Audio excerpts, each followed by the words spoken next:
अस्सलाम वालेकुम। बस आज हम एसईओ के मतलब स्टार्ट करेंगे।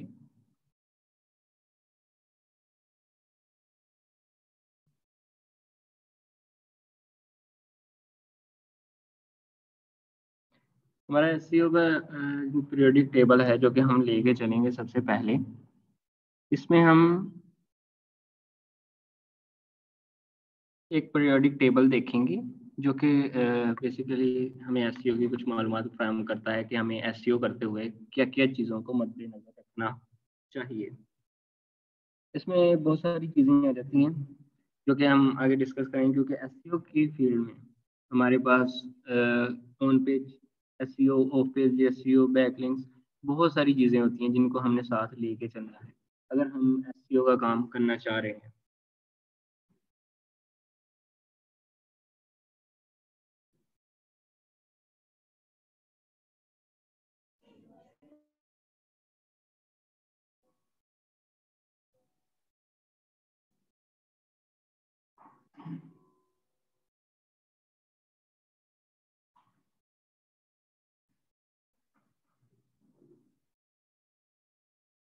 अगर आपको आवाज़ आ रही है तो प्लीज़ हैंड रेज कर दें ताकि हम आगे बढ़ सकें। यहाँ पर टाइम चेंजिंग की वजह से कुछ स्टूडेंट्स ही आज नहीं आए। हम स्टार्ट करते हैं और नेक्स्ट मूव ऑन करते हैं।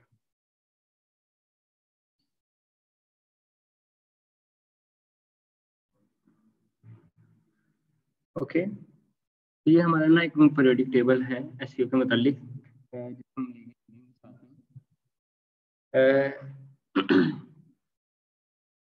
इसमें हमारे पास जितनी भी चीज़ें हैं एसईओ से रिलेटेड वो हर चीज़ डिफाइंड है। ये पीडीएफ आपको भी मिल जाएगी, क्योंकि जब हम एसईओ स्टार्ट करते हैं ऐसे फैक्टर्स होते हैं, चेक्स होते हैं जिनको हमने चेक करना होता है एसईओ के रिलेटेड, क्योंकि एसईओ ऐसी चीज़ नहीं है जिसको आप एक बार स्टार्ट कर दें और वही चीज़ को दोहराई जाए। आपने एसईओ एक बार करनी होती है जो कि आपने उस एसईओ में सिर्फ एडिशन करनी होती है न्यू आर्टिकल के बारे रिलेटेड या न्यू कंटेंट के रिलेटेड। लेकिन जो एक दफा हो चुकी होती है उसको इम्प्रूव करते रहते हैं, लेकिन उसमें कोई बड़ी चेंजिंग नहीं आती। मेथड सेम रहते हैं, हमारी चीज़ें सेम रहती हैं, उसको ही हमने अप्लाई करी जाना है दोबारा दोबारा से। इसमें हमारे पास जो चीज़ें होती हैं एसईओ पीरियोडिक टेबल में, ये वो सारी चीज़ें हैं जो कि हम देखते हैं एसईओ के पीरियोडिक टेबल में। इसमें जो आपको ये नंबर शो होते हैं इनको मेट रैंकिंग कहते हैं। बेसिकली ये बताता है आपको कि ये कितना ज़रूरी है। जितना बड़ा नंबर उतना ज़्यादा उसका नंबर वेट होगा, जिसका मतलब है कि उतना ही ज़्यादा इम्पोर्टेंट है।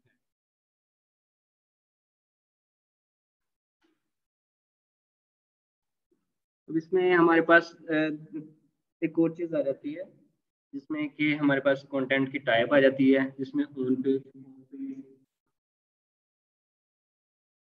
रिलेटेड और बहुत सारी चीज़ें आती हैं। तो हमने ये सारी चीज़ें देखनी है। अगर आप यहाँ पे, अब मैं आपको ना जूम करके दिखाता हूँ। अगर आप यहाँ पे देखें तो ये जो पहली लाइन है ये हमारी कंटेंट से रिलेटेड है, यानी कि ये वो चीज़ें हैं जो कि हमने कंटेंट की कैटेगरी में देख रहे हैं। उसके बाद दूसरी चीज़ आ जाती है आर्किटेक्चर। बेसिकली ये क्या डिफाइन करता है कि आपका जो कंटेंट है उसकी आर्किटेक्चर कैसे बना हुआ है। मिसाल के तौर पर क्या वो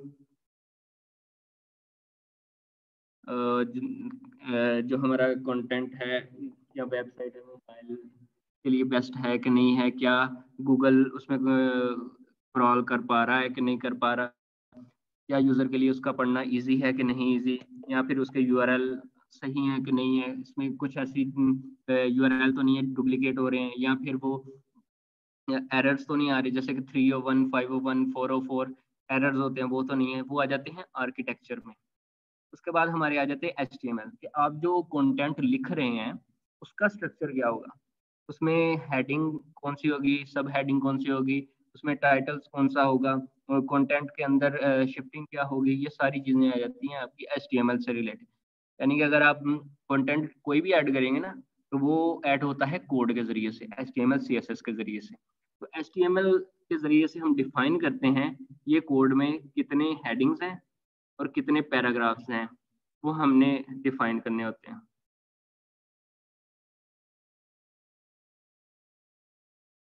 अब इसके बाद हमारे पास आ जाती है उसकी रेपुटेशन। बेसिकली ये डिफाइन करते हैं डोमेन अथॉरिटी, वेबसाइट का DA, कि आपकी जो वेबसाइट है वो गूगल की नज़र में कितनी अथोराइज्ड है, कितनी अच्छी है। तो हम इससे अगर आपके डोमेन की मिसाल के तौर पर फेसबुक पे या फिर दूसरे जितने भी वेबसाइट हैं उन पे आपकी जो वेबसाइट है उसकी रैंकिंग अच्छी है, आपके जो बैकलिंक्स आ रहे हैं दूसरी वेबसाइट से, वो वेबसाइट अच्छी है और रैंक्ड वेबसाइट है, उनसे बैकलिंक्स आपको मिल रहे हैं, तो इसका मतलब है आपकी वेबसाइट की रेपुटेशन अच्छी हो रही है।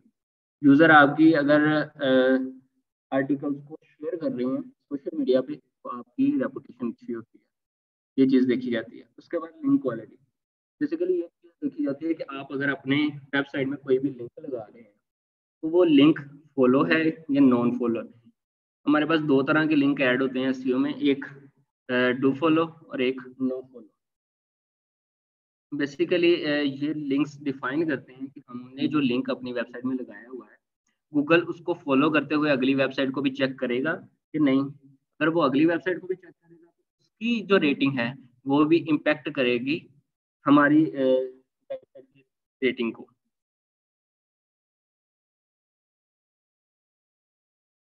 अब आपको आवाज़ क्लियर आ रही है सर? आप अनम्यूट करके बोल सकते हैं अगर आपको आवाज़ ना समझ आई या फिर आप कुछ भी पूछना चाह रहे हैं तो आप अनम्यूट करके पूछ सकते हैं। जी ओके सर।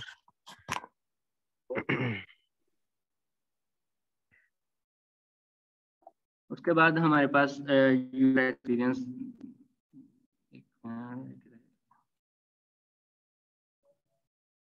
उसके बाद हमारे पास ना यूज़र से रिलेटेड चीज़ें आ जाती हैं कि हमारा यूज़र वेबसाइट पे आके किस तरह की एक्टिविटी परफॉर्म करता है।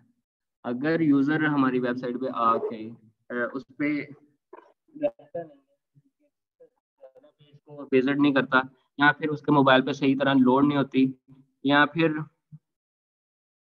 और या फिर अगर वो उसने वेबसाइट ओपन की है तो वो किसी और VPN लगा के ओपन कर रहा है, आपकी कंट्री से रिलेटेड नहीं है जिसके मतलब आर्टिकल लिखा हुआ है, तो ये सारी चीज़ें मैटर करती हैं। क्योंकि अगर यूज़र का एक्सपीरियंस अच्छा नहीं होगा वो दोबारा आपकी वेबसाइट को ओपन नहीं करेगा, और अगर आपके यूज़र का रिटर्न रेशो कम होता जाएगा तो गूगल आपके वेबसाइट को रिकमेंड नहीं करेगा। उसके बाद आ जाते हैं टॉक्सिन्स। बेसिकली ये वो चीज़ें हैं जो कि आपके कंटेंट से रिलेटेड होती हैं। मिसाल के तौर पर अगर आपका कंटेंट अच्छा नहीं है, पायरेटेड है, या उसमें प्लेजरिज्म है, डुप्लीकेट है, आप किसी का कंटेंट उठा के लिख रहे हैं या किसी के मतलब गलत लिख रहे हैं, क्योंकि जब गूगल पे रैंकिंग होती है ना उसके मतलब वो अपने फीडबैक दे सकती है कि ये आर्टिकल सही लिखा हुआ है कि नहीं, इसमें जो मालूमात दी गई हैं वो सही है कि नहीं, वो ओरिजिनल इन्फॉर्मेशन है कि नहीं, फॉल्स इन्फॉर्मेशन तो नहीं है। तो उस कंटेंट की बेस पे भी, यानी कि जो चीज़ आप लिख रहे हैं वो ऑथेंटिक होनी चाहिए, उससे यूज़र को किसी भी किस्म का खतरा नहीं होना चाहिए। तो फिर ये भी चीज़ हमारा एसईओ में एक मेजर पार्ट लेता है। उसके बाद आ जाती है हमारी लोकल। ये लोकल और पब्लिशिंग और ई कॉमर्स, ये तीन टाइप्स तरह की होती हैं। बेसिकली अगर आपने गूगल पे रैंकिंग करनी है तो उसके तीन डिफरेंट रीजंस हो सकते हैं। एक तो आप गूगल माई बिजनेस का अकाउंट बना के लोकली रैंक कर लें अपने आप को, आप उसमें रैंक हो सकते हैं। दूसरी कि आप गूगल के ना कुछ स्कीमाज होते हैं जो हम आगे पढ़ेंगे, कि आपकी वेबसाइट जब गूगल पे सर्च होती है ना वो अलग अलग तरीके से शो होती है। जैसे कि अगर पीपल आल्सो आस्क्ड फॉर है तो वो एक स्कीमा है FAQ का। अगर आपका ब्रेड क्रम यानी कि लिंक शो हो रहा होता है ना कि website.com/ पेज नेम आगे लिखा होता है, उसको ब्रेड क्रम स्कीमा कहते हैं। अगर आपका पेज शो हो रहा है वेबसाइट पे तो वो आपका टाइटल स्कीमा होता है। इस तरह के बहुत सारे स्कीमाज हैं जो कि हम आगे पढ़ेंगे। उसके बाद ई कॉमर्स आ जाता है। ई कॉमर्स में हम अपनी प्रोडक्ट्स को रैंक कर सकते हैं। इसमें हमने प्रोडक्ट की इमेज, फीचर इमेज, उसका टाइटल, उसकी डिस्क्रिप्शन, उसकी प्राइस, उसकी रेटिंग, ये सारी चीज़ें ऐड करनी होती हैं। वर्डप्रेस में हमें ये इजी रह जाता है क्योंकि उसमें सारे स्कीमास प्री डिफाइंड होते हैं, लेकिन जब हम कस्टम वेबसाइट को लेके चलते हैं ना, तो फिर हमें ये स्कीमास को सीखने पड़ते हैं। अगर आप एसईओ को लेके चलना चाह रहे हैं ना, उसके लिए आपको हल्की फुल्की एचटीएमएल की भावना होनी चाहिए, क्योंकि एचटीएमएल के कोड को हमने एडिट करके एसईओ को इनेबल करना है। तो उसमें हम ये सारी चीज़ें देखेंगे एसईओ से रिलेटेड। और आपने ये HTML वगैरह ये सारी चीज़ें ना देख लेनी है, क्योंकि हम इसमें HTML तो नहीं पढ़ेंगे, तो आपको थोड़ी सी भावना होनी चाहिए कि HTML के टैग्स कौन से होते हैं, क्योंकि जब हम कंटेंट में एसईओ करेंगे तो उसमें अपने कुछ टैग्स को भी चेंज करना है। जैसे कि इमेज का अगर ऑल टैग होता है, इसकी वजह से अगर इमेज लोड नहीं होती तो हमें उसकी जगह पे जो टेक्स्ट शो होता है वो भी बहुत ज़रूरी है इमेज की रैंकिंग के लिए, क्योंकि हमारे पास डिफरेंट टाइप्स की रैंकिंग हो सकती है, या तो इमेज की हो सकती है, कंटेंट की हो सकती है, FAQs की हो सकती है, आपके सोशल प्रोफाइल्स की हो सकती है, आपकी वेब स्टोरीज की हो सकती है, आपकी वीडियोस की हो सकती है। यानी कि रैंकिंग बहुत तरह से होती है, और हर चीज़ को करने, अगर इमेज रैंकिंग करनी है तो इमेज के एट्रीब्यूट्स को हमने लेके चलना है कि इमेज की क्वालिटी हाई होनी चाहिए, उसमें लिंक्स लगे होने चाहिए, उसके कैप्शन होने चाहिए, उसके जो ऑल टैग है उसमें टेक्स्ट होना चाहिए। यानी कि आप जिस चीज़ के मुतालिक उस इमेज को रैंक करना चाह रहे हैं ना, इमेज की सारी प्रॉपर्टीज उससे मैच करनी चाहिए। जब हम इमेज को अपलोड करते हैं ना एसईओ करके, हम उसका नाम, उसकी डिस्क्रिप्शन, उसका ऑल टैग, सारी चीज़ें फिलअप करते हैं। आमतौर पे जब वेबसाइट बना रहे होते हैं हम ये चीज़ें नहीं देखते, लेकिन जब हम एसईओ कर रहे होते हैं हम ये चीज़ें भी ऐड करते हैं। तो ये पीरियोडिक टेबल आपको मिल जाएगा। आप लोगों ने ये पीरियोडिक टेबल को ना थोड़ा सा देख लेना है। बाकी चीज़ें हम इंशाल्लाह नेक्स्ट लेके चलेंगे, क्योंकि आज स्टूडेंट्स टाइम चेंज होने की वजह से नहीं आ सके, तो मैं आपको सेंड करवा देता हूँ। आज सिर्फ ये पीरियोडिक टेबल को आपने थोड़ा सा ना देख लेना है कि इसमें क्या क्या चीज़ें हैं, क्योंकि ये पीरियोडिक टेबल हमें एसईओ की हर चीज़ के मुतालिक बताता है कि SEO क्या क्या हो सकता है। बाकी इंशाल्लाह हम कल सही से स्टार्ट करेंगे। इसकी समझ आ गई आपको? इसमें अगर आपने कुछ पूछना है तो पूछ सकते हैं। जी सर, ये सारा टेबल जो है ये मतलब इसमें हम सारे ये पढ़ेंगे।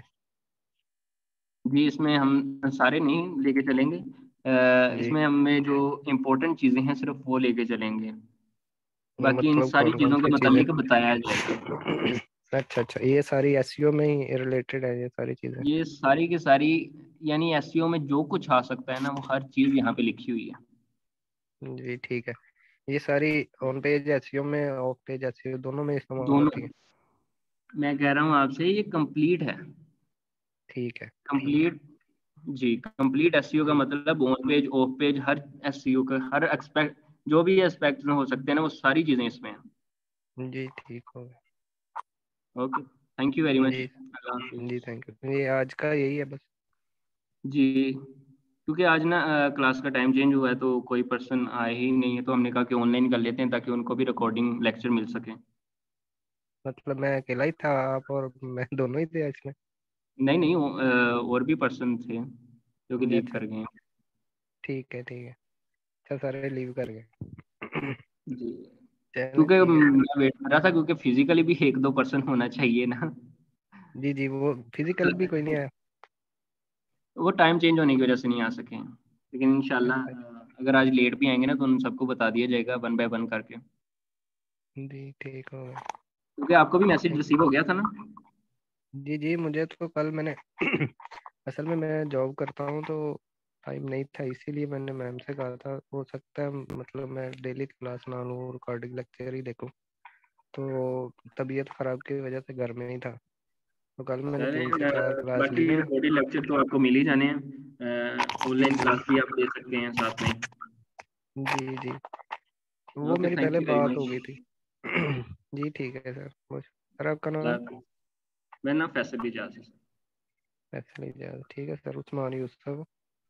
जी सर, ओके, अल्लाह हाफिज़। जी ठीक है, हेलो।